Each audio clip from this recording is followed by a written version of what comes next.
Hi, my name's He Who's in the Water. Going to be playing some Pauper today, and for a little something different, going to be playing a league of Bogles. So, the question you're probably asking is why Bogles, why now? And I think that Bogles is pretty well positioned in the metagame, and it also has some pretty interesting deck building going on at the moment that makes it pretty fun to explore. So, to that end of what place this has in the metagame, let's look at kind of what I think of it as the meta at this moment. So this is how I would break down Pauper's metagame into like 3 top tiers at the moment.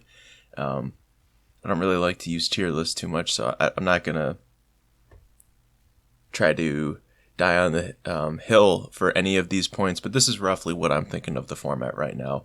Where we got tier 1, you've got Storm and Mono Blue Fairies. Tier 2 is Boros, Synthesizer, Affinity, and Bogles, although it's kind of a self-fulfilling prophecy to say I think this deck is good and I think it's tier 2 is, you can ignore that data point if you want, and that's pretty reasonable for purpose of this discussion. And then kind of below that in tier 3 is the blue-black and blue-red fairies, defenders, and elves. And then, as you talk about things below that, it's kind of a mess. But this is really what I'm thinking of the metagame at this moment, where Storm and Mono Blue are the best proactive decks, or best proactive and reactive decks. And Synthesizer has powered up these other artifact strategies in Boros and Affinity, but you still have some, like the Fairies engine is still good enough for blue-black and blue-red to compete. It is just a lot worse than Mono Blue at this point due to the consistency of the mana base and how the format has sped up a little bit. And I think Defenders and Elves are still present as like good linear decks that can go over the top of some of these other strategies and just go infinite and kill people, and sometimes do it a little bit faster than Storm, although maybe not as frequently on turn 2 or turn 3. So Bogles fits in here where it has a pretty strong linear plan, but it also packs some good disruption versus Storm, where you can play Duress, which is a sideboard card that I've opted for, which, to my understanding of playing, I think about 6 leagues of Storm, Duress is largely the best interaction that you're going to be bringing against Storm, because Galvanic Relay is the most important card for that deck. So trying to strip it with Duress is the most effective way to ruin a hand versus Storm. And it also plays, if they have like Night's Whispers and Deadly Disputes and all that. So Bogles is not a black deck, because there's that unfortunate problem where black is still kind of an awful color in Pauper. It really just doesn't present a lot of effective threats. So Duress is a pretty good card to be casting in this metagame, but being a base black deck is just a pretty hard sell. So Affinity and Bogles, I think, are really good for that reason right now, where you can play a proactive plan and have these sideboard Duresses that can help maybe cheese a game or two versus Storm, and hopefully they just fizzle in another one. Another big thing that makes Bogles better in this metagame is Prismatic Strands is really not a factor right now. Boros Synthesizer doesn't play it, to my understanding. I'm sure some Boros pilots are still on it, but just because of how awkward it is with Experimental Synthesizer itself, it's really not a card that they're looking to be casting. And that opens up a lot of windows for Bogles, where that's a card that really held them back for a long time. It's just that these Prismatic Strands mid-range decks are always going to have good matchups versus Bogles just by playing some flyers and racing while fogging you out with Prismatic Strands. So Bogles is still easily preyed upon. There's a million different hate cards out there for it, so it's by no means unstoppable, but specifically Storm and Mono Blue are not playing a tremendous amount of hate cards, if at all, for Bogles. They're generally just presenting mostly the same main deck again, and so Bogles has a window there to beat up on those decks. Boros Synthesizer and Affinity do have cards for Bogles, mainly Leave No Trace for Boros, and a combination of Karkland Shaman and Chainer's Edict for Affinity. And then the those tier 3 decks there are more of a race with Bogles, although Blue-Black Fairies does present some interaction. So it's not that Bogles gets to run free over this metagame, but you're not dealing with the same quantity of hate cards that you've dealt with at other periods, even though there's a few specialized ones for you out there. But you just have a lot more freedom to execute your linear plan in this metagame. So I don't want to talk about Bogles like too much here, because you're by no means like a crushing storm. You present a fast clock and you can throw in a couple duress in there, and that's sometimes good enough to force them to maybe go off when they don't want to. It's not amazing, but it's a lot better than many other old decks in Pauper, especially. There's just a lot of decks that don't hold a candle to Storm, and Bogles it tries, it gets close. Mono Blue is surprisingly really problematic of a matchup due to how that deck has changed to incorporate Spell Pierce and Force Spike. If they were just playing, how the older builds looked with just Sprite and Counterspell as the only stack interaction, I think Bogles would be crushing them, even with the sideboard curfews that they're sometimes showing up in Mono Blue. But the addition of those cheap counterspells and more ninjas means that it's really hard just to get off the ground with Bogles, and I think it's a pretty subpar matchup, maybe like 35% for Bogles. It's really hard because even though you may get a Boggle through and get like a Rancor on it, it's never going to be bigger than a 3-1, and that's pretty bad versus the Fairy Seer deck. So let's go look at the deck list in particular that I'm going to be playing today. With Neon Dynasty, we are playing some of this new card, Commune with Spirits. So this helps with consistency and lets you kind of cheat a little bit more on some of your deck building. Previously, there might be some more one-of enchantments in this deck, or a Heliod's Pilgrim, or two to help tie the room together.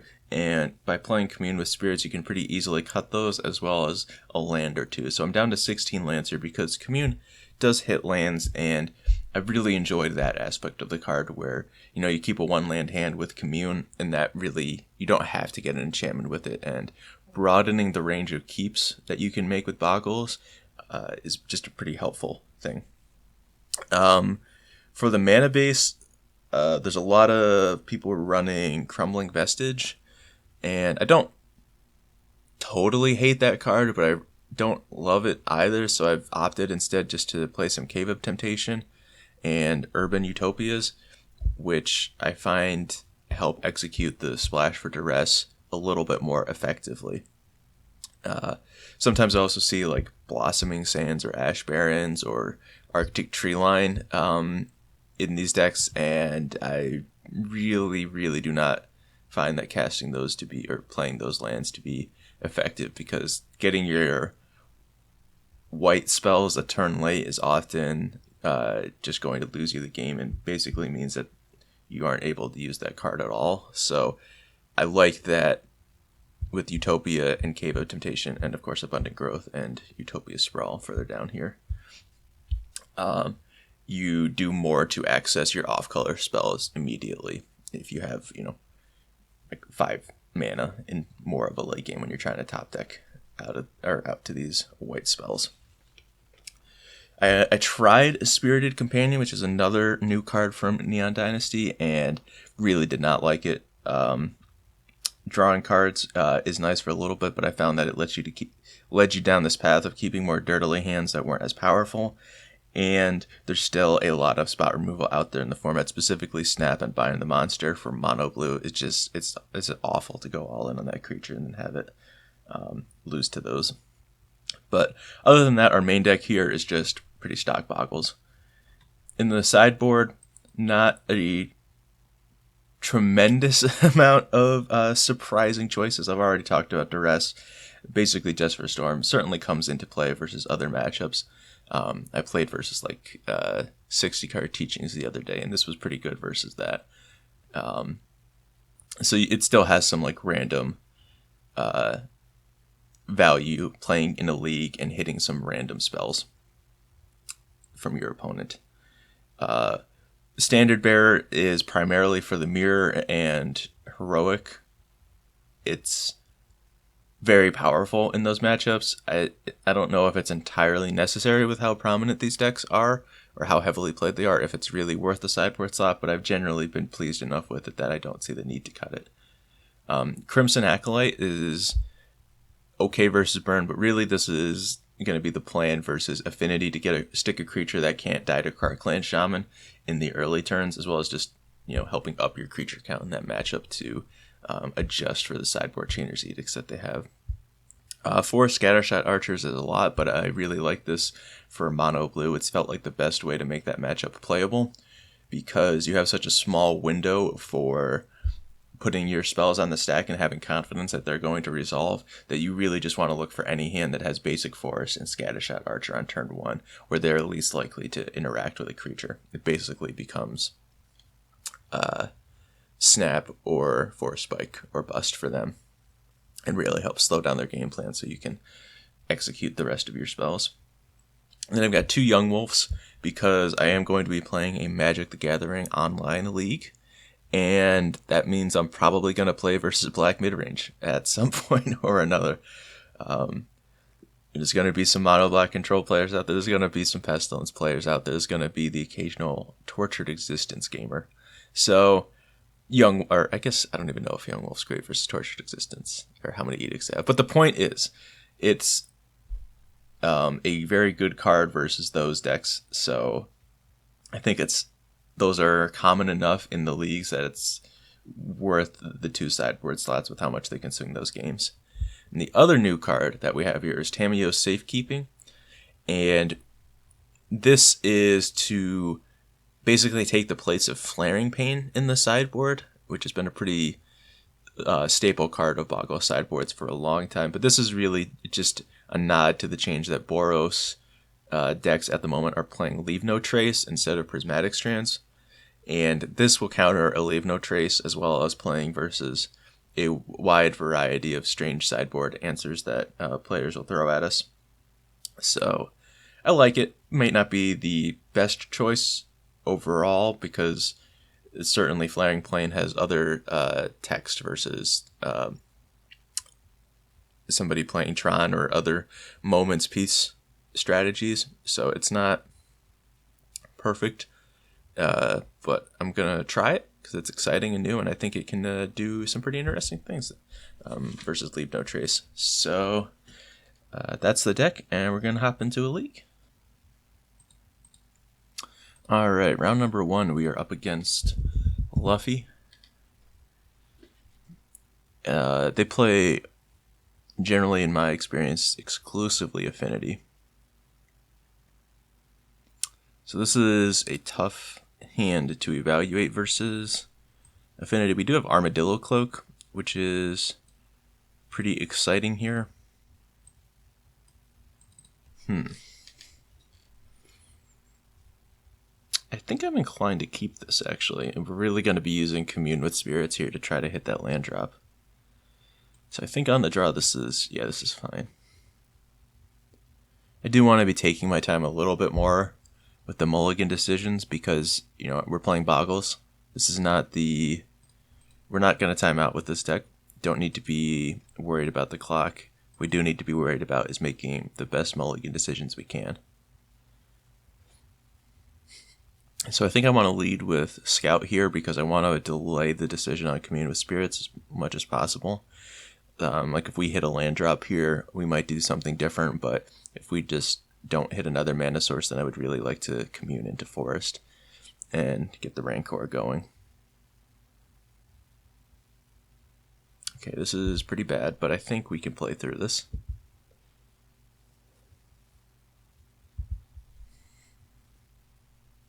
Okay, we hit another Forest, nice.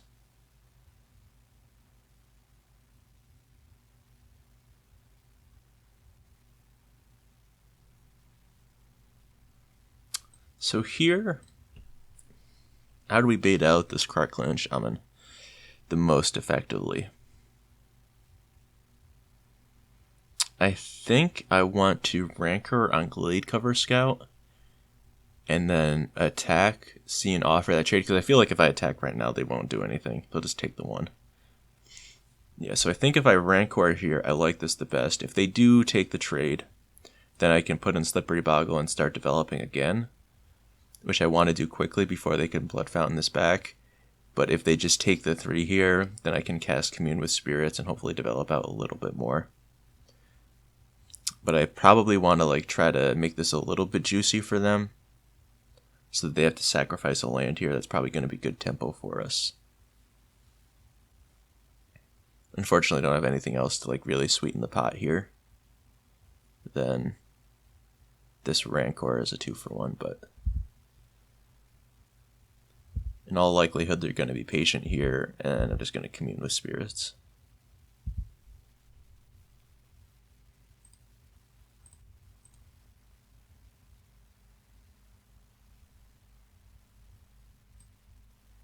Okay, this is an interesting pile.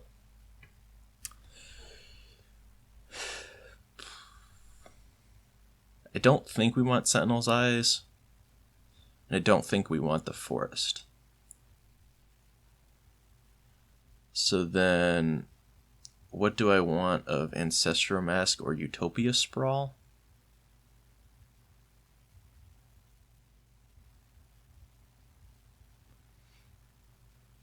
I feel like it has to be Ancestral Mask, even though we can't cast it at the moment. Because I think we need to try to... So they don't... Yeah, so we have to make our scout a little bit bigger for them to kill it with Shaman and then get the next thing going, which means that we really do need the 3rd mana source. And that's probably got to be Sprawl then, even though... Yeah, Sprawl is probably just the take here. Because we really need to force the action on this. If we wait to, like, try to slow play this too much, then they just get to, like, wait in Blood Fountain with Krark-Clan Shaman, get it back immediately, and... What the heck? Network Terminal? In Affinity? Okay.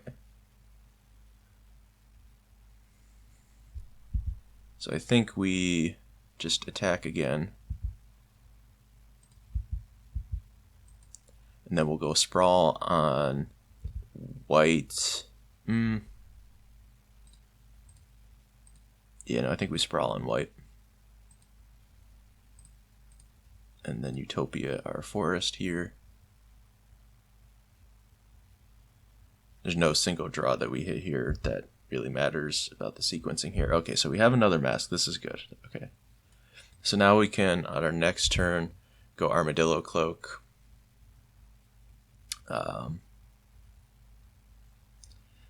On the scout. And hopefully force the action on this Krark-Clan Shaman.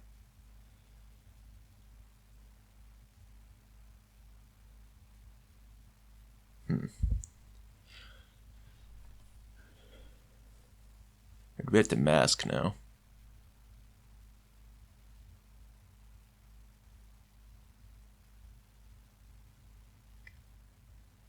Interesting. Interesting. Okay, so I think maybe I need to have a different plan. Maybe my plan needs to be force Krark-Clan Shaman this turn with Ancestral Mask, and then next turn try to go Ledgewalker into Armadillo Cloak and race, because if I don't use this cloak, I'm probably just dying to these beatdowns in the meanwhile. Yeah, so let's go Sprawl here. Unfortunately, I can't like deploy another Boggle this turn the way the mana works out. So I think that was good to take that Sprawl on that Commune. I think that was... It took me a little bit to get there, but I think that was the best decision. Maybe not best, but I think a good decision there. We'll name green here. I don't think it super matters. Our colors are pretty well set up. So it sucks that they have Chromatic Star here, but you know, it's just a good sacrifice. So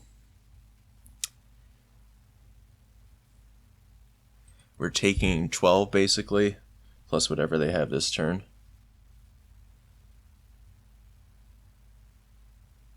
Oh, Serpent's pretty bad here. Oh wait, never mind. Interesting. Second a Krarkland Shaman? This card is not main deck playable. I do not understand how this is working out for people. So how do I try to do this now?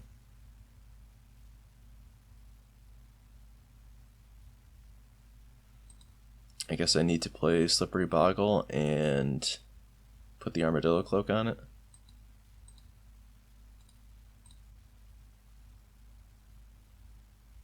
Hopefully force some other action. Okay.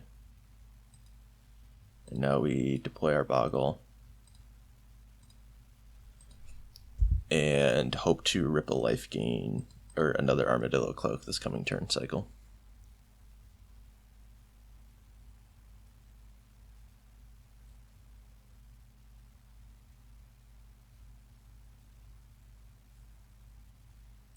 Alright, we're just dead here.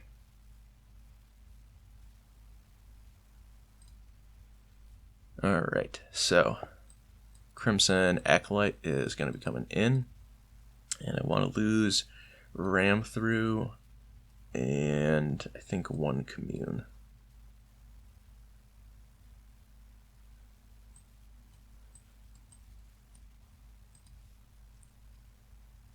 And could see going down one Rancor instead of Commune.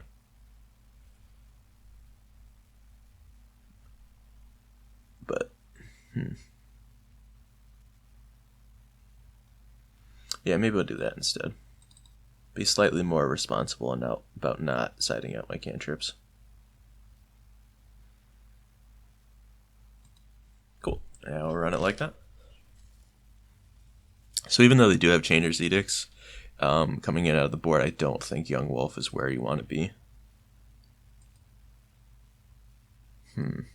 These are the kind of hands where I just feel grossly underprepared to play Bogles because I don't know if this is a keep. And these are the kind of hands where it's like you gotta have to be somewhat prepared. So we have 2 Cave of Temptation, 4 Utopia Sprawl, 4 Abundant Growth, 2 Urban Utopia, so that's 12 white sources. I feel like that's not good enough to keep this hand because it's Ancestral Mask. We actually don't do anything if we just put that on Glade Cover Scout. We do need something else. So I think this is a mulligan.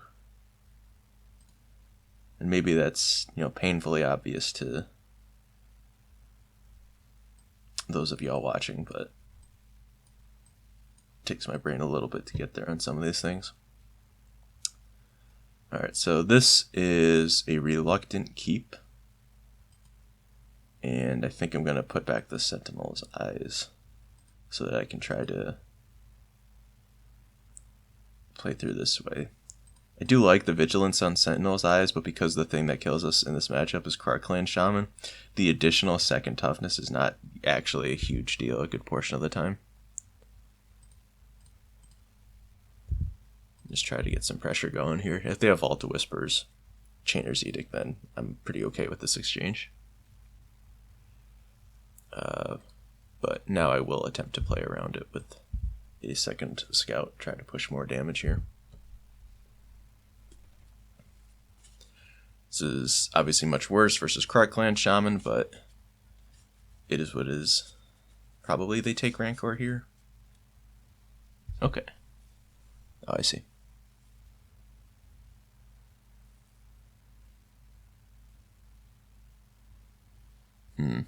I think I just Abundant Growth here, but if I hit a Forest, I do want to do this pre-combat. Okay, I do not. I think we still just have to offer this trade. We have a backup Boggle if they Edict us.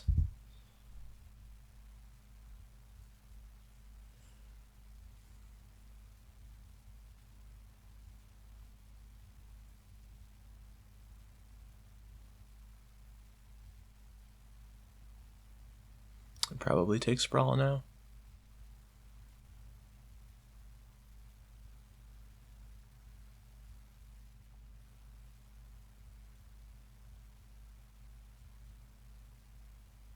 So do I try to like slowly deploy these Rancors or run out the Abundant Growth now?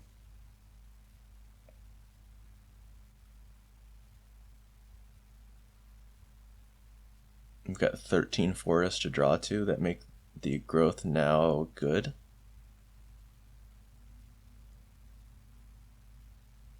Yeah, I think that's probably something we want to do. Need to get that ball rolling.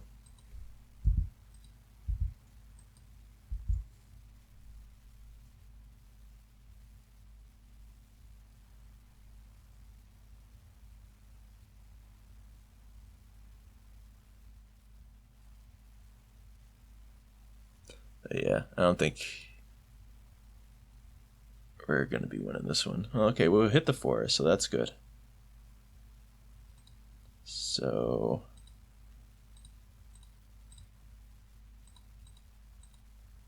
not this one. Wish to put Rancor into play here, so I don't think I'm attacking here. I think I want to try to just draw another forest and cast Ancestral Mask.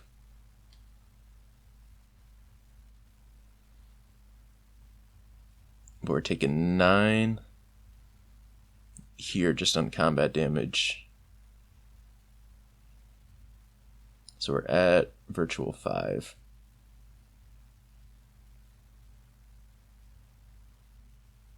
Eight. Or I guess we're at 3 now.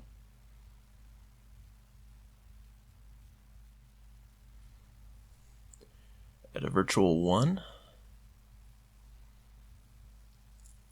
So can I win if they have Galvanic Blast?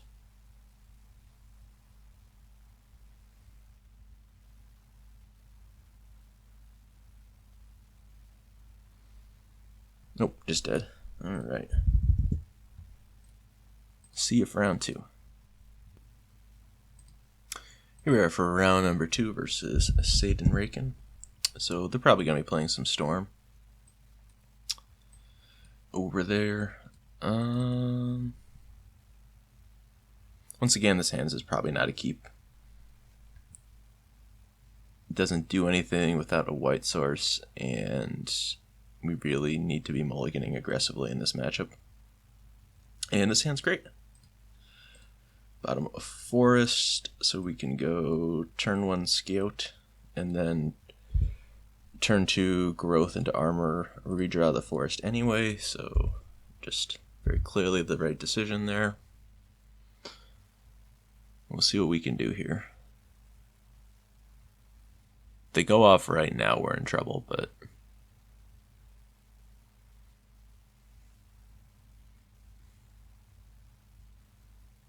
that's okay. Alright, little baby relay for 4. That's very good. Okay, so let's growth here.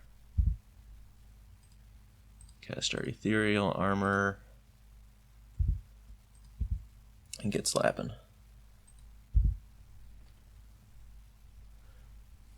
So if they probably have another relay, which is why they went for the baby relay. And that's probably enough to get the ball rolling for them to it. Oh, they got the perplex. Nice.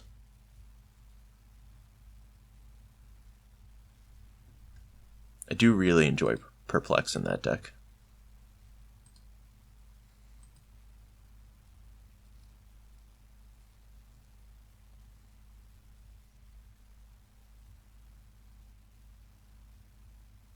Oh, maybe they don't have it yet.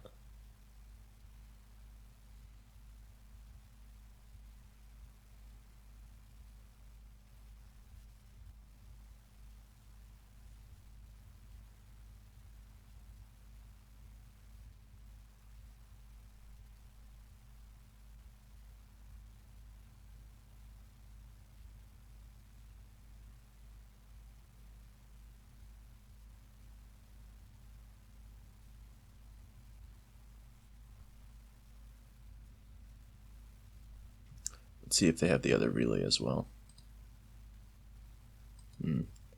was wise to draw 3 relays. That's pretty smart.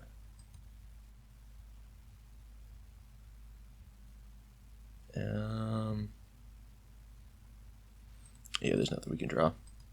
We've got multiple flame breathers in there, so maybe we could like try to cantrip into the one of ram through, but you don't actually get through that. So here we have 3 duresses that come in, exchanging that for a ram through, and I believe 2 commune because they are just so slow. Even though they do like hit a powerful or like get us closer to these powerful things, I think we just need to know, is our hand powerful or not, and play based on that. And I don't think anything else matters here, because we just really need to be efficient with our mana in the first couple of turns. And this hand is not good, so we mulligan. And this hand is good. It needs to hit some auras, but we have the Boggle, we have mana, and we have interaction. So, what do we do now?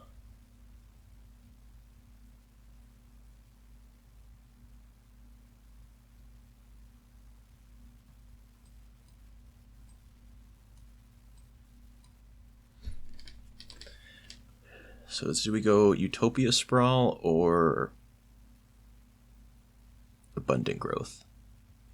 I believe we just do Utopia Sprawl, and I think we name green. So that next turn we can go play Cave of Temptation, Abundant Growth, the Cave of Temptation, cast Duress, and cast Slippery Boggle. Or this works too. So we growth here, cast our Slippy Boy, and then we'll duress them. And we did successfully take a relay in a hand that was going to very easily cast relay. So now they whisper, land, and hopefully don't kill me. Okay. So now we've hit no auras, which is certainly bad, but hopefully this Cave of Temptation is going to help us out a little bit, push some extra damage.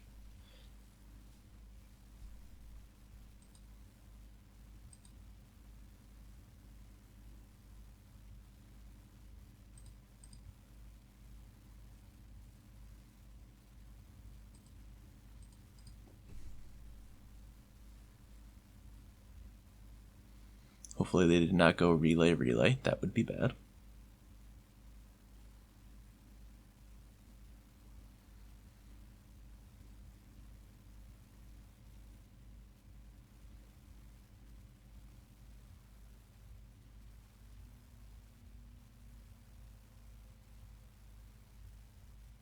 Got him. Alright, so they got relay for 10 here. We'll see what we draw, and we'll probably concede. They hit a reasonable number of lands in there.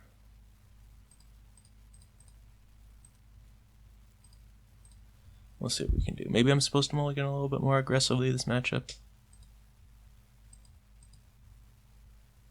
Who knows?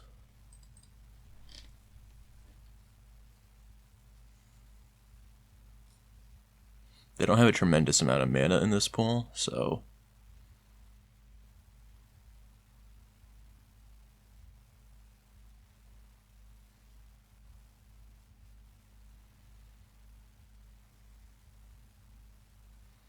we'll see what happens. Although I guess they've got 3 spells that we know they can cast.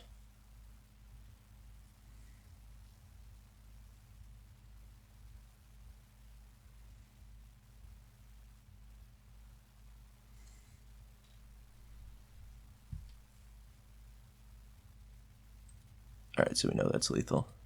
Oop. Alright, on to round 3. Alright, round number 3, we're up against Baiko to Gaia. No idea if I'm pronouncing that correctly, but that's what I've been going with in my head for now. And this hand is good, I think. So we're going to keep it.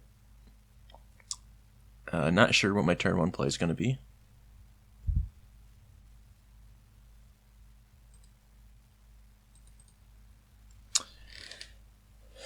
So I think I kind of want to sprawl on green here, to be honest. Our hand is just mono green cards, and it sucks to not name white, but we do need to cast the spells that are in our hand. And hopefully Commune with Spirits can bridge the gap, find another color fixing enchantment, or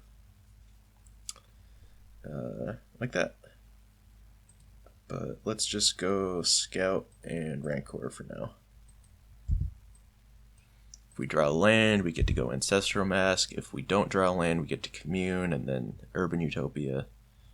And somehow, well, not somehow, I understand how we're in the O2 bracket playing versus Krark Clan Shaman in the main deck. I get it. Here, yes, so I want to Commune, hit a land drop, hopefully.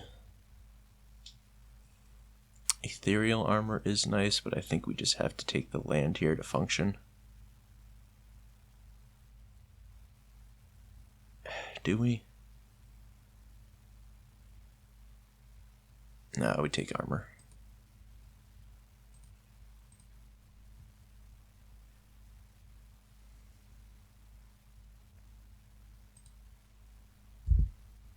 And we'll attack in. Oh, they're cool just to fire this off now. Oh, that's probably good for me. So next turn we can go Scout, Rancor, Armor, and hopefully have that be out of range of a Krark Clan Shaman immediately. If they have second Shaman, we're in a lot of trouble.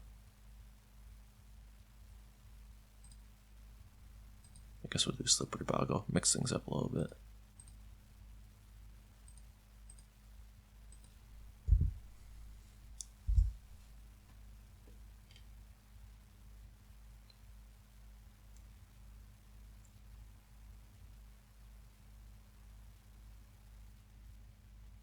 All right.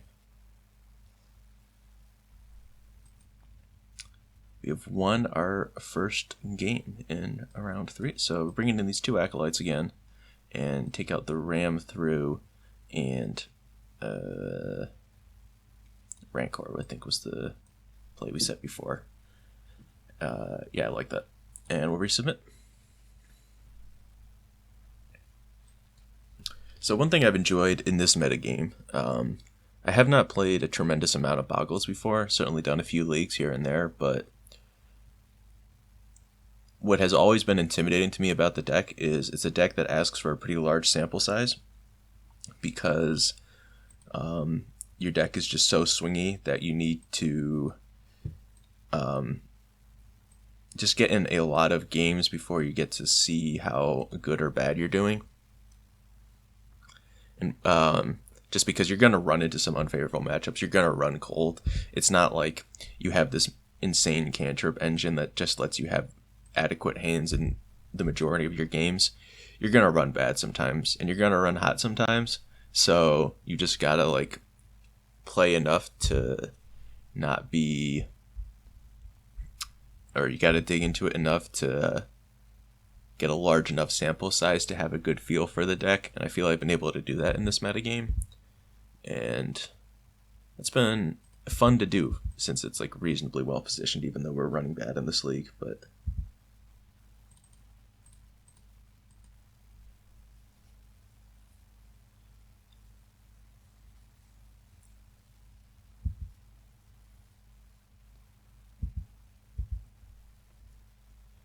Crimson Acolyte will be nice here. If they have Chainer's Edict as well, we'll certainly be in trouble, but that's okay.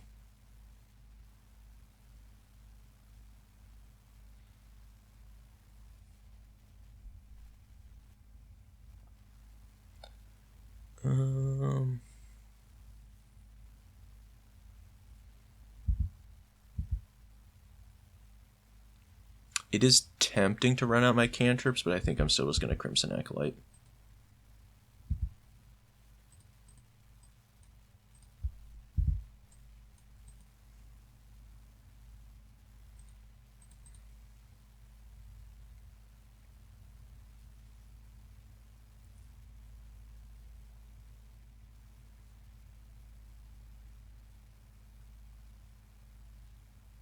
So now they have an actively good sack to kill this Glade Cover Scout. Our hand's actually not that weak to duress. Take the cloak pretty easily, but we still get to access the top 3 cards of our library easily with these abundant growths, so there's a chance we can still do something powerful this turn.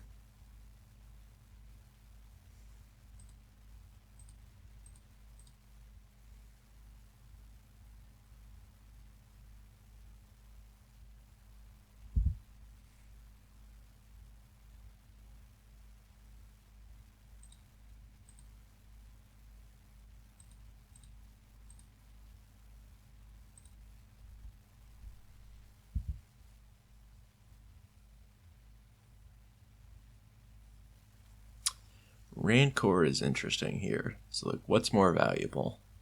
The giving protection from red or getting the Rancor into play right now?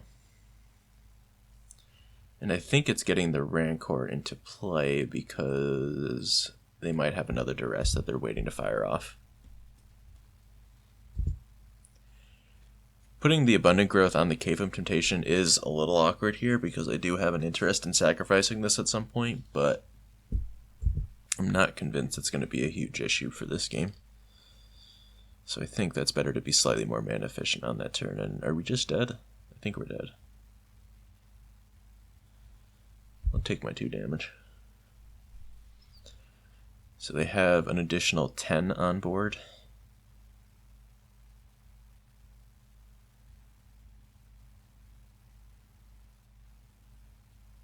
Still 10 damage on board, so we're at functional 5 life.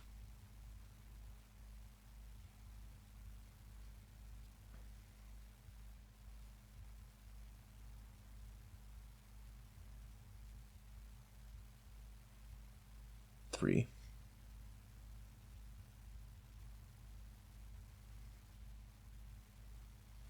And we're just dead. Alright.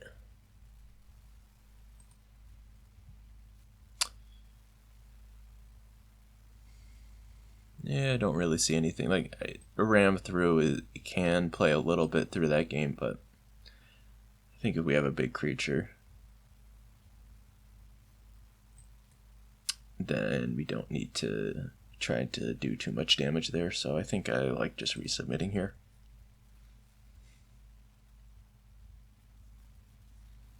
Didn't see too much from him that makes me want to do anything differently. And there's no creature, so it's a mulligan.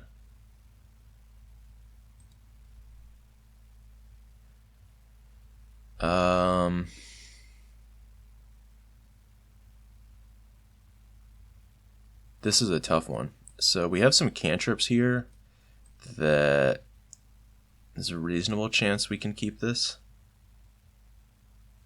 Maybe I do keep it and I just bottom Urban Utopia.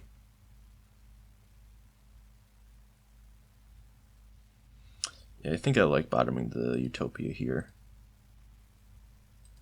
And let's put our faith in Commune with the Spirits. But I know I want to Abundant Growth, so I just want to cast that immediately so that now I know that I have Ancestral Mask. I can more readily commune with the spirits for a land to cast that Ancestral Mask.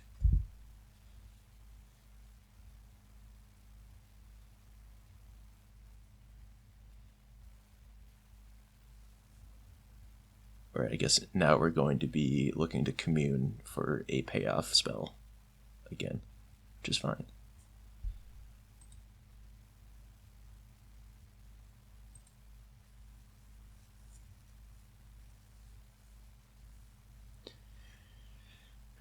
Is Armadillo Cloak what I'm looking for? I believe it is. So commune again.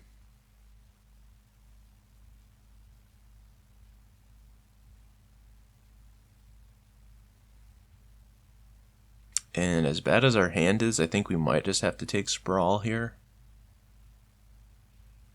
to slowly get to casting Ledgewalker. Or do I just say that there's probably a land in my next 2 draw steps, and that growth is consequently better?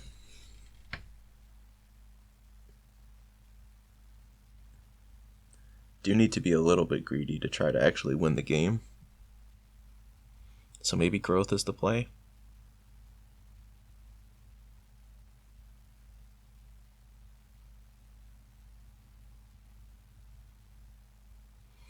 Nah, it's just got to be Sprawl. There's such a high likelihood that we don't hit.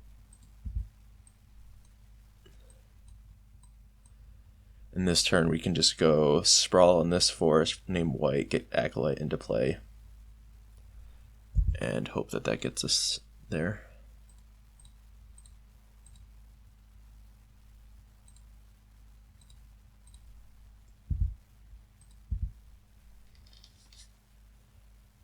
So even though we have this Acolyte in play, I think I'd probably still Armadillo Cloak on the Ledgewalker.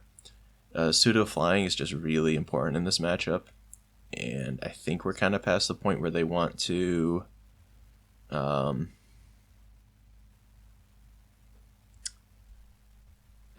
Clam and Shaman away 3 artifacts. Now the fact that they're holding up mana here makes me more nervous, and that makes me just want to cloak onto Acolyte.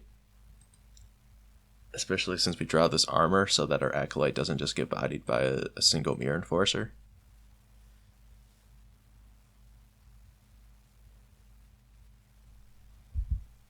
Okay. I'm surprised that they didn't do that on the main phase.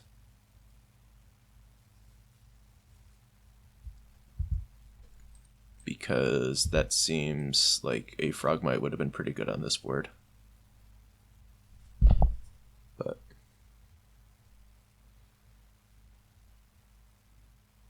we'll find out. They've got 11 cards in hand, so we're probably dead here.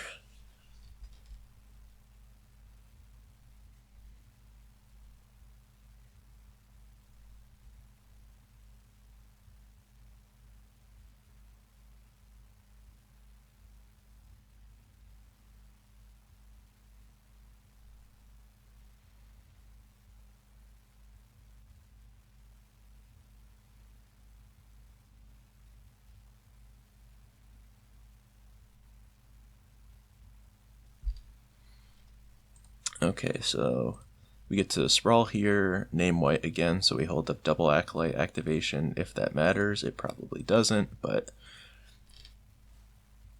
there's a chance it matters. So get to here. If they have any enchantment removal, we just lose, and that's okay. Like if they have a Leave No Trace or something like that, we're just super dead.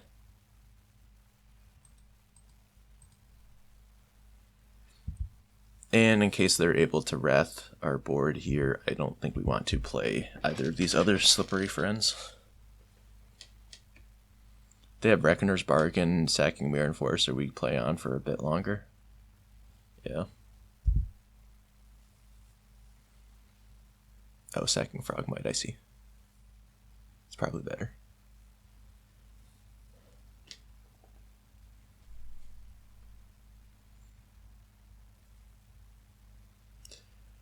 Definitely somewhat regretting enchanting this Acolyte instead of Ledgewalker, but I don't know. So probably better to do it this way.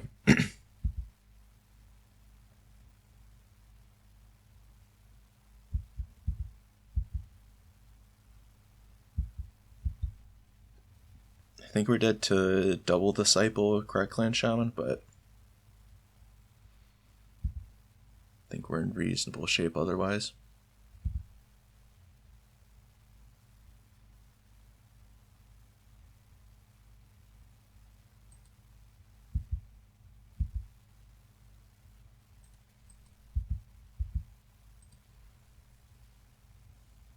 So they can sack their whole board here.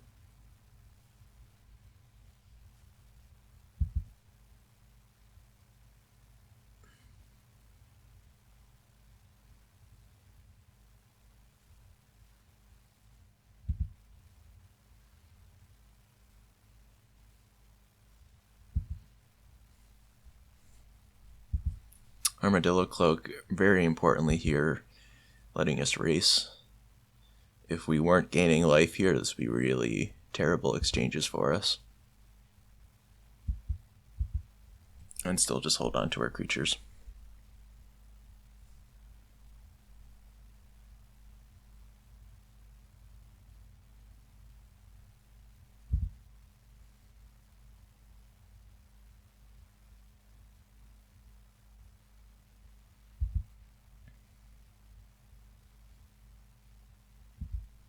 So there's other matchups where Crimson Acolyte's activated ability does matter. It's not really the best here. It's possible I should be playing Free Wind Falcon instead, to not be getting blocked by Mirror Enforcers in a situation like this, but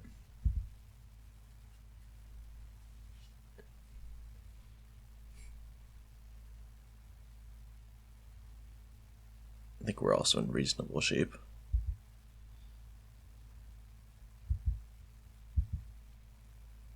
I think they're just gearing up to have a big Krark-Clan Shaman turn.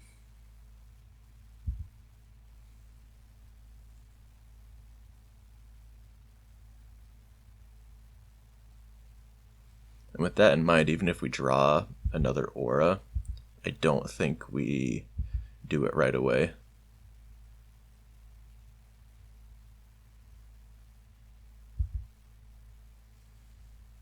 So yeah, they get to sack 3 Mirror Enforcers, Ichor Wellspring, Chromatic Star. So they have like 5 free sacrifices, and then just a few others. So continue to never see an aura that matters.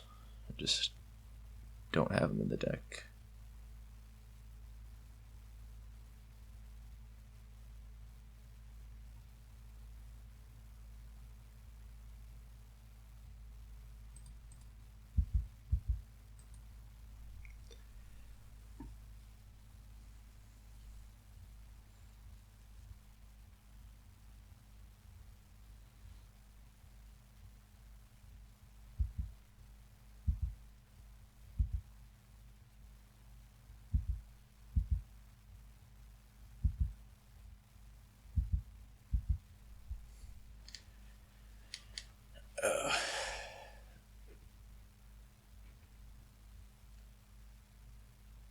Why do I keep talking about this Krark-Clan Shaman killing my Acolyte when it has pro-red?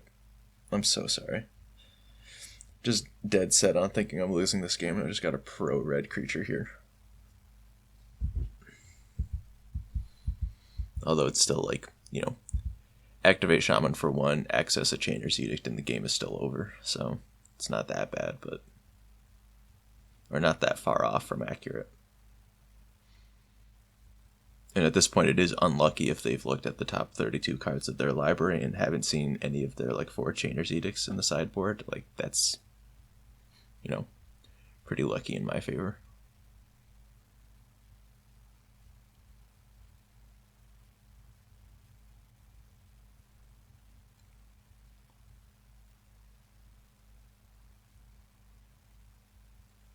Definitely thinking I want Free Wind Falcon, though, over Acolyte, just on how this game's played out.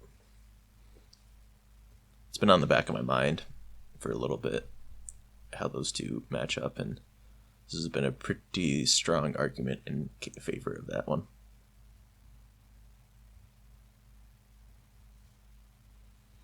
I guess that's a pretty deep cut. So Free Wind Falcon. I think it's Free Wind. Let's see what Moto's got for me. But it's 1 and a white for a 1/1 flyer that has pro red.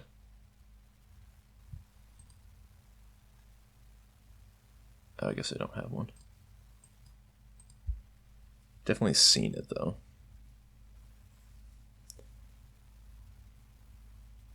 Yeah, this one. I think from Visions. I think this might be better than the Acolytes right now. Just since it's basically 4 affinity, and we're seeing right now where I could just win.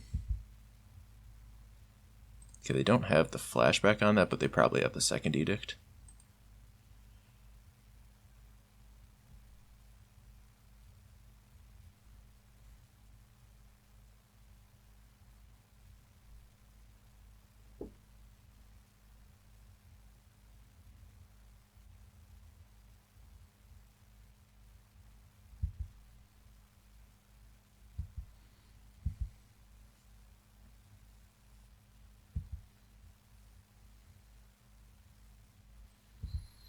So we really, really, really, really need to draw something this turn, because we can't protect ourselves from Edict Flashback if they, because of this Card Clan Shaman, they can just wipe any creature that we put into play. And then we also can't attack. We drew another land. That was nice. Yeah, so we're just dead here.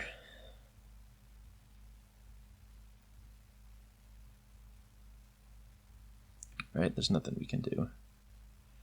Like, they are at 1, so it's like maybe we can try to get them to wipe the board, cast Chainer's Edict, and then we cast our Ledgewalker after the Card Clan Shaman has died, but we're taking 17 damage over 2 turns that way.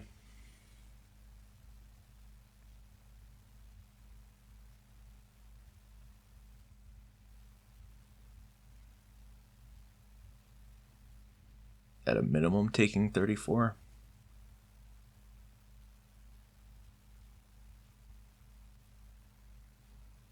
Yeah, I think we're just dead here, because they have the 7 mana for the flashback.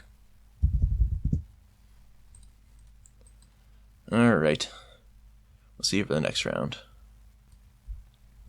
Alright, round number 4 up against Dash Sire. And potentially the best hand we've seen all day. It might be a functional Magic deck.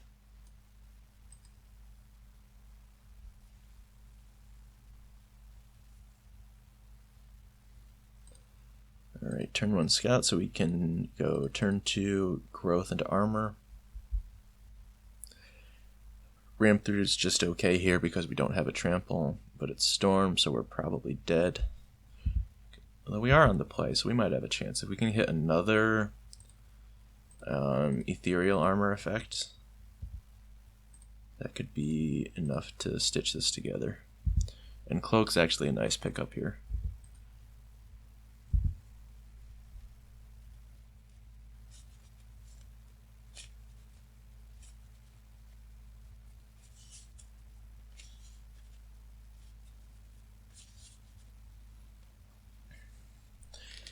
Needle suggests that they're not relaying this turn, which means we've got at least 2 turns.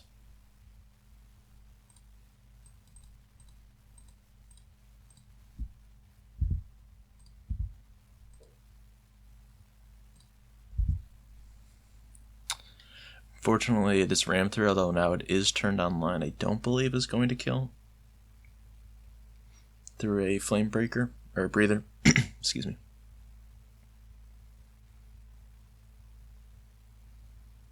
So here comes the relay.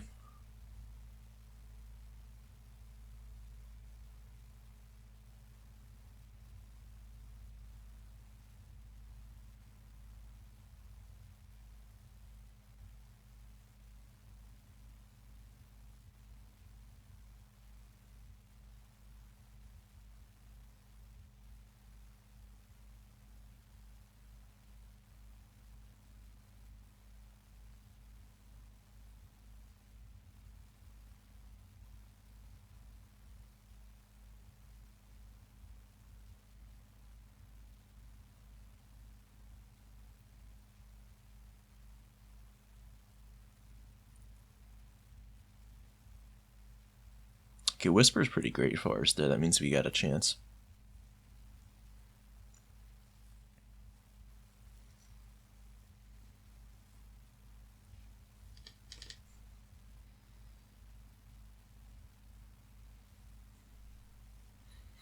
fact, it's possible that we have them dead on our turn. Because we Utopia, then we have a 7/7 that deals 4 through the Flame Breather. And then 7 on top of that is 11.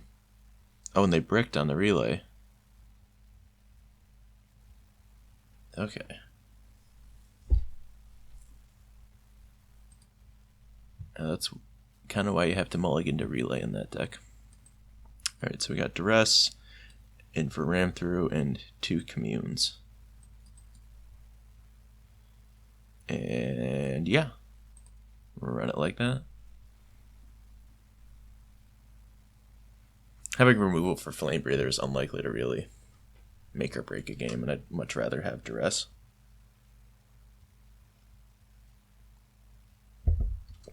And as we've seen, it's like pretty important to keep your enchantment count as high as possible because it's so difficult to assemble a threat and so unlikely that you really need to not touch any of that package. Could maybe go down like 1 Ledgewalker because it's the worst threat in this matchup and they're unlikely to ever remove a threat. But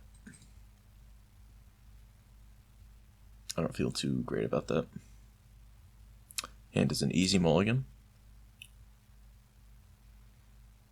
I'm not going to mulligan to Duress. I don't believe that's quite strong enough, but we're just looking to cast Duress if we draw it. Another mulligan.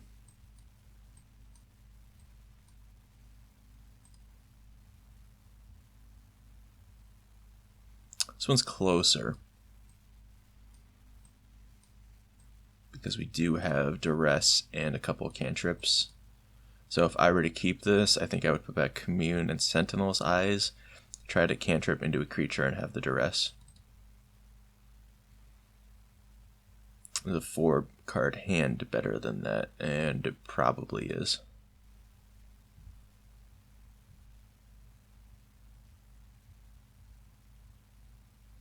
Okay, I think this is good. Got a bottom, Redundant Scout, Forest, Commune. And we're going to make a 3/3 scout on turn 2. Opponent did F6 their turn, unfortunately. Or fortunately for us. So it's a pretty big game, honestly. With how many tap lands are in Storm, or how important the tap lands are on those early turns.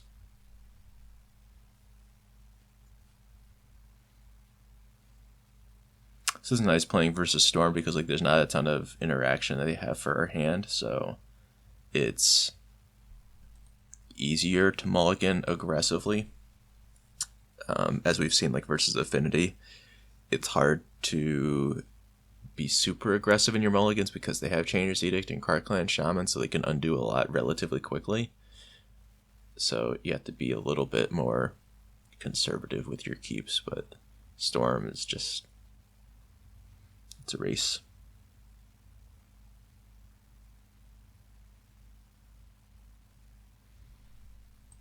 Alright, Cloak is a nice pickup as well.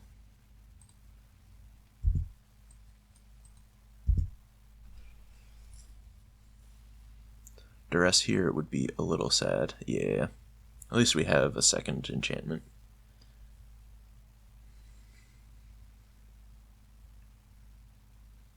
So definitely take the armor here. And just try, from their perspective, just hope that I don't draw another land.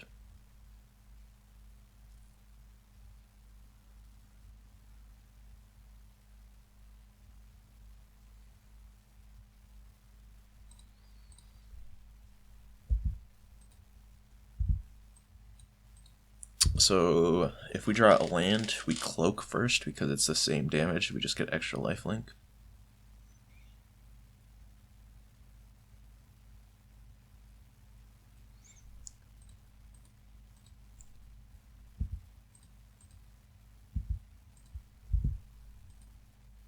Slide on in for 3 damage.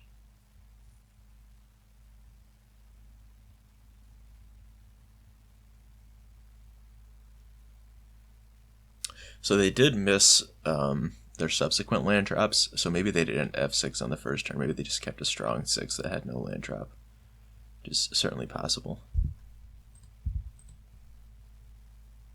Mulligan to 4, certainly biting us in the butt here, but such is life.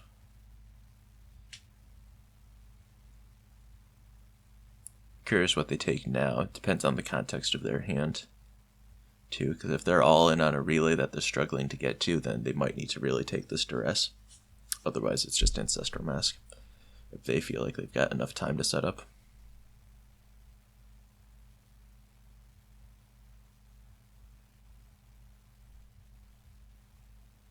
Cloak, interesting. This is definitely the card I was least concerned about. Abundant Growth's a little awkward here. Still do this now because if we draw Ethereal Armor, it's good, but alright, now things are happening. This is the relay turn. And they know that I have this duress, so they know they gotta relay now, or they're never getting it back.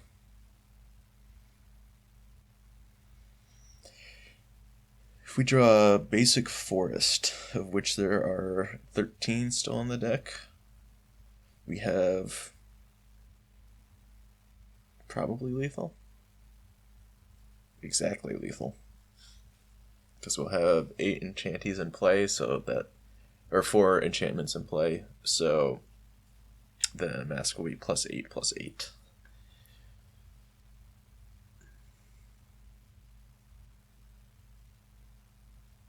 Oop, not so much now. If they're relaying this turn, the duress does not matter.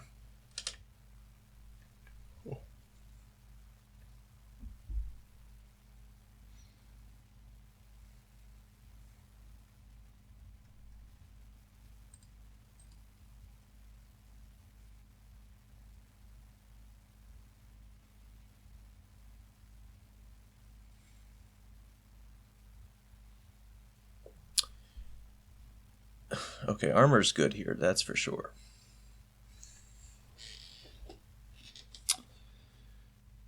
So the question becomes, how much do I value Sprawl or Duress as my spell for this turn?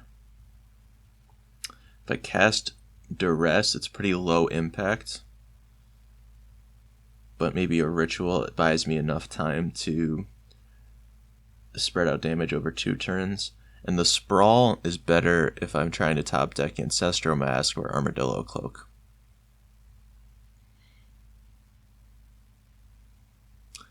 So it's the likelihood that one of those 6 spells is on top of my deck versus trying to get a little bit of damage in there.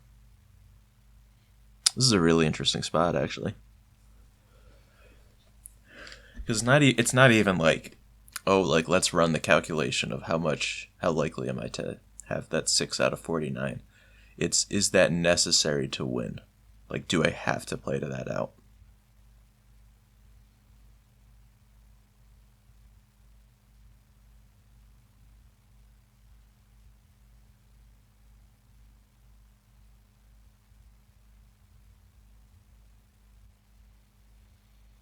This armor is +4 right now.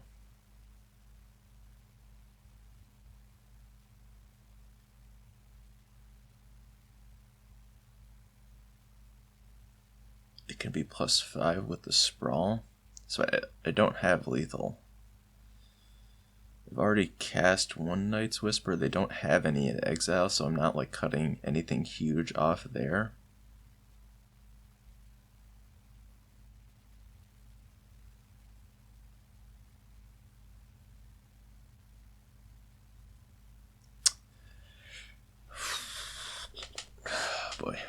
Boy, oh boy.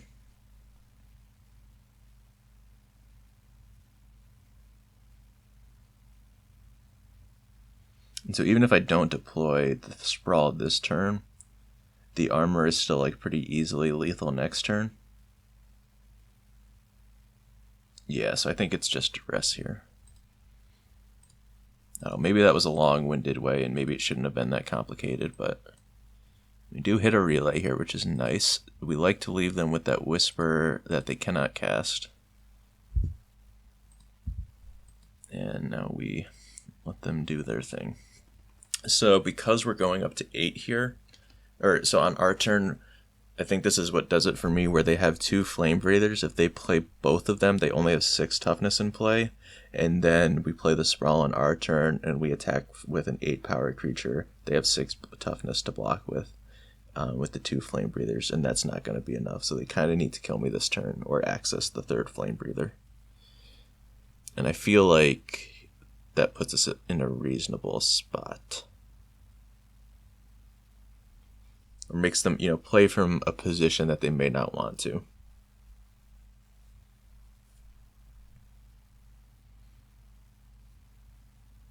Because their draws here are basically the Star and Manamorphose, and they have to play the rest of the game on that, so... yeah.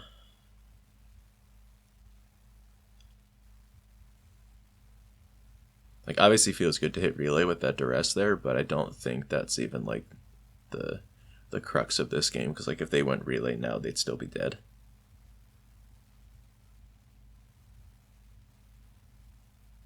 So maybe I'm actually supposed to take Whisper in that spot and say that, like, if they have Weather the Storm here into Whisper, yeah, that would be better, because I know that I'm presenting lethal over 2 turns, and that relay is not going to get there.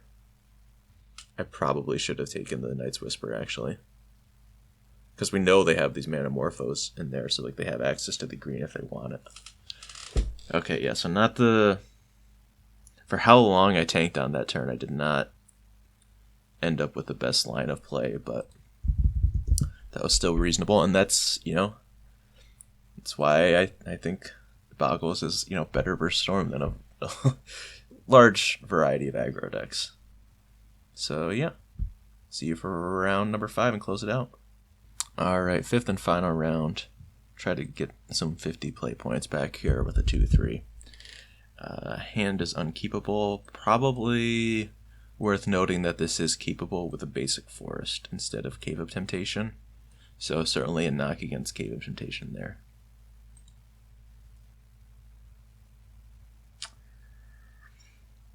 This hand is good.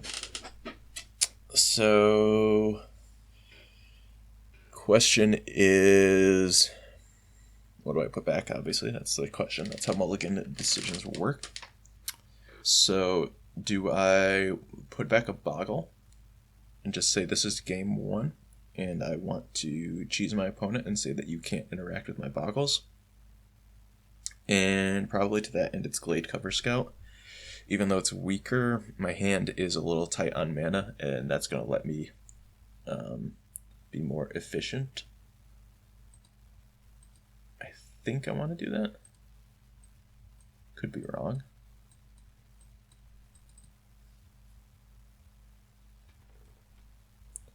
Could very well be wrong. Basic Mountain.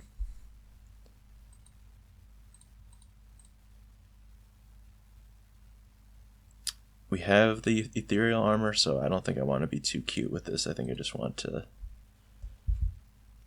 get this in on white. I don't want to try to commune with spirits into maybe this digs me to another white source that we can do later. I think I'd rather just get this in. Okay. So burn is interesting. This is a strange hand from burn, I'll say. Do think we want to get the scout into play here over this ledge walker because blocking here is really nice, or something that we're pretty interested in. Really want to save this commune to try to hit an armadillo cloak, so I want to delay that as much as possible.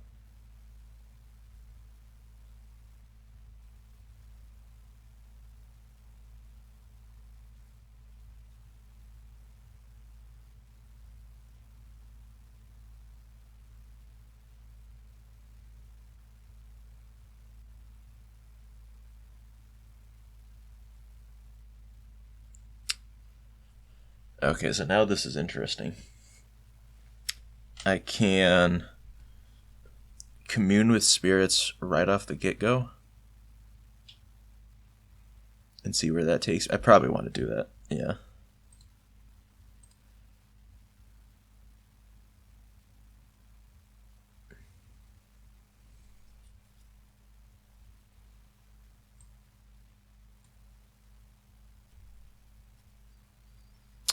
Probably just take Abundant Growth as another cantrip into trying to hit. Come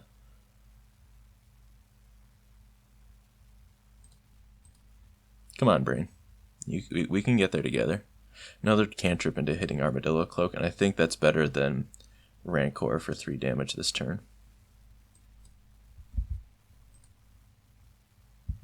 Especially since it's just 2 damage based on this.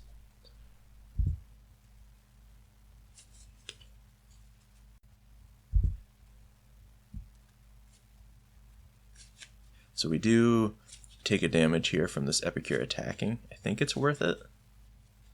Try to get some extra damage in here.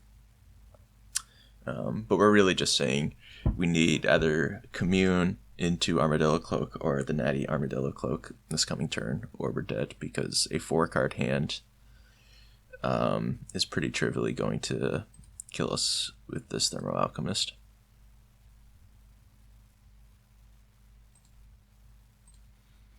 And I think I just play out these creatures.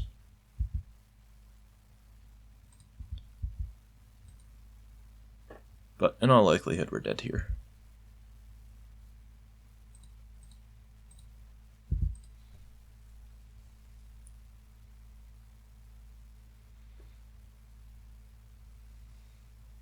And they had plenty of toughness, so like even Ancestral Mask was not lethal there. Although maybe Abundant Growth into Ancestral Mask could have done it. But oh, Curse of the Pierced Heart is a little slow. Okay, maybe we got something. Another shot, perhaps?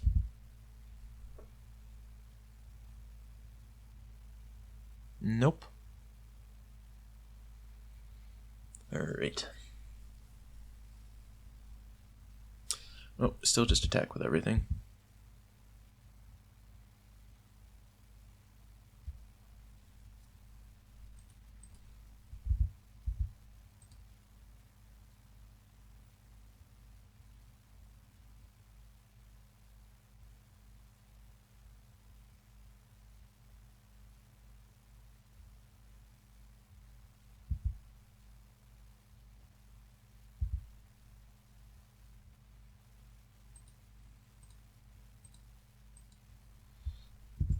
That 1 damage where I play, or the 2 damage I lost by playing Growth over a Rancor on turn 3 certainly looks bad, but such is life. We're still probably dead, but the fact that they didn't kill us last turn does give some amount of hope, but probably dead.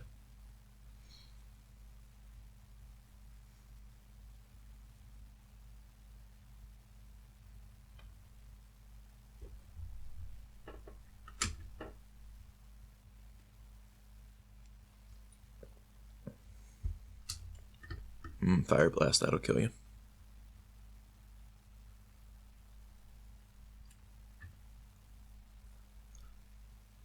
Any 3 damage burn spell. Alright.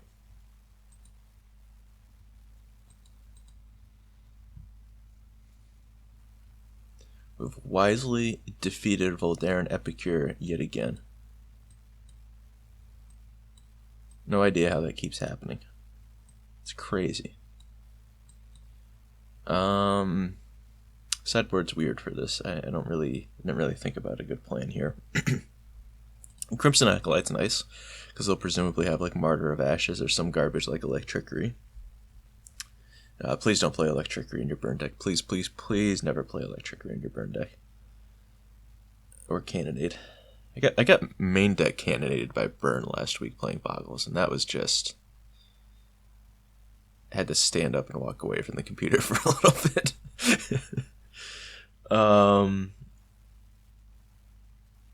I don't really love trimming on creatures here. And my usual inclination to trim commune with spirits is like, you can't do that because we want all the looks at Armadillo Cloak. And the Sentinel's Eyes is a little underwhelming, but not even that bad. I think just 1-for-1 Acolyte and Ledgewalker is pretty easy to do because it's just better in every way.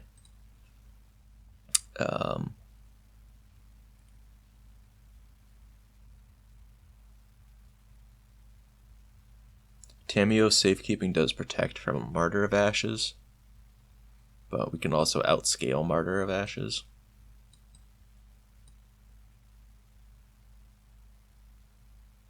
Ram Through is tough because it is kind of win more, but at the same time, if you've just got like Rancor on a creature and Ram Throughing to kill a Thermo Alchemist helps bridge the gap really effectively, so it's not even that. And maybe I'll bring in 1 Safekeeping for the Sentinel's Eyes. That looks kind of mopey, or just average. Blocking Voltaire and Epicure doesn't seem that hugely necessary when we've been very good at drawing excess creatures.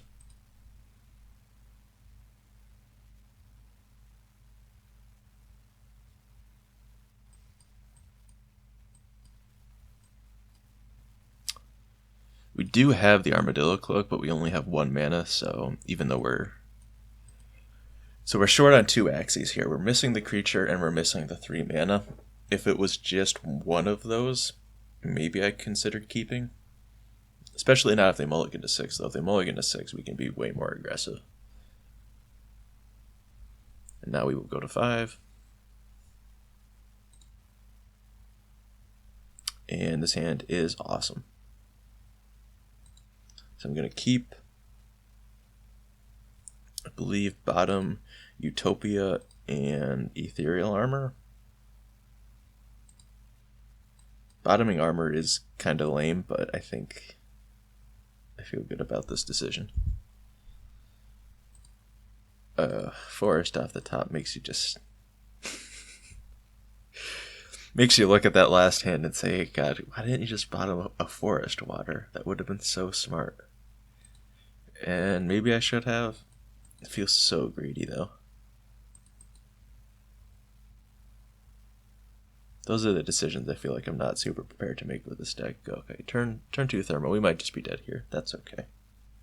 Right. Yes.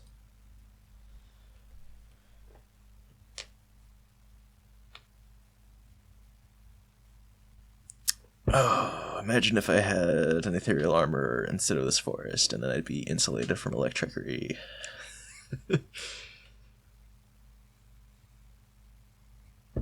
But we still have to play it out this turn, just because, even though it's unprotected, we want to get that Armadillo Cloak on it immediately and start gaining that life.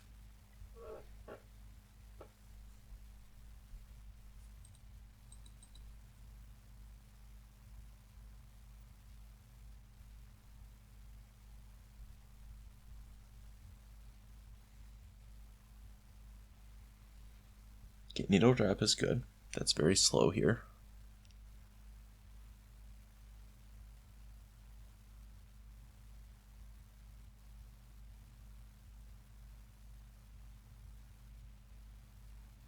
Nice, Curse of Pure Start, cool. Alright, so now I feel very good about this game.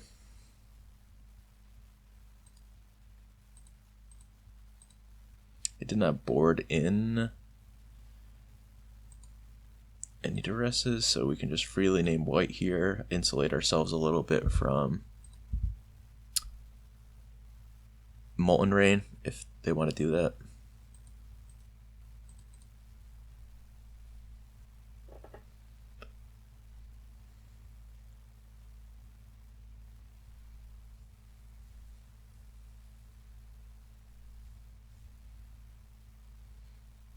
And now we're feeling really good.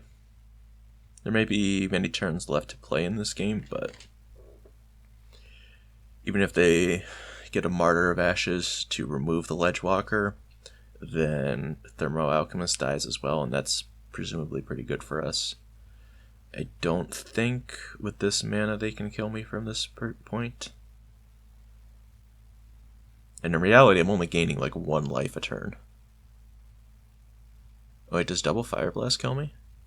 It might. 5, 6? Oh no, I survive at 1. And then I attack with Ledgewalker, right? Wow. Okay, so we're barely there, but we are steadily gaining 1 life, and they have no permanence in play. Okay, so we did it. We got all right. We got the 2/3. Okay. Let's see what we would have drawn. Just another forest, right? Okay, but then the Rancor easily wins from there because there's no single draw step on 0 mana that wins them the game there. So once we start gaining 5 a turn, then it's actually not close. So cool. Well, that was a Bogles League. Not the greatest showing for the deck, but I think we did see the power of Commune with Spirits. I think we drew relatively poorly in the affinity matchups. I think like Storm is probably a toss-up, so like going 50% versus that is like, I feel pretty good about that, even with the duresses. But yeah, I felt like we ran not so good versus affinity, and that happens. The main deck Clan Shaman is just, I think it's utterly indefensible. To be honest, there's not too many matchups in this format right now where the ground creatures matter. If you look at the top of that format that we're talking about, mono blue, Storm, Boros Synthesizer, Affinity, Bogles, like the only place Affinity actually wants to have Clan Shaman is versus Bogles. It does not matter versus the other decks there. You can pick off ninjas versus mono blue fairies, but that's not really what those matchups are about. The flyers are the more problematic element going on there. It's more that makeshift munitions kind of does a similar thing, but in a way that's vastly more problematic for fairies. So yeah, not really buying that one, but it was very good against us, that's for sure. But yeah, it was fun to play something different. I did enjoy. There were some pretty good puzzles to figure out on like the best sequencing, and I've enjoyed that playing this deck. There's some different play patterns too, and Commune with Spirits definitely opens up a lot to trying to plan ahead better and think about what kind of cards you can be drawing and how that informs your mulligan decisions. It's actually pretty interesting, and I've enjoyed that card. So also worth talking about, I did flood on creatures several times during that league, so that is the kind of situation where Spirited Companion does look better than Silhana Ledgewalker, but I still think Ledgewalker is the card that you want to cheese those matchups out better. So maybe you can trim like a third, maybe this 4th Ledgewalker becomes the first Spirited Companion. I could believe that. Also, something I didn't talk about during the deck tech was a Ram Through.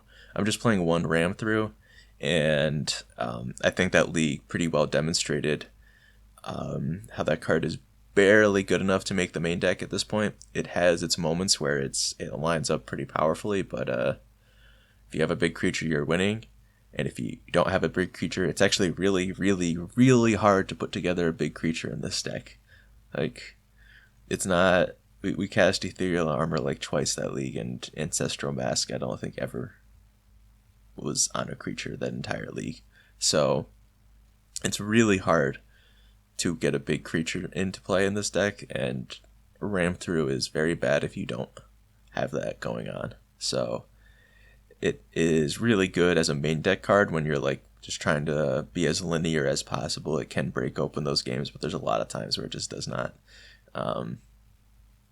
have the impact that you want it to. So I think 1 copy is fine, but I could see trimming on that to maybe go like minus the ram through, minus Ledgewalker, plus 2 Spirited Companions.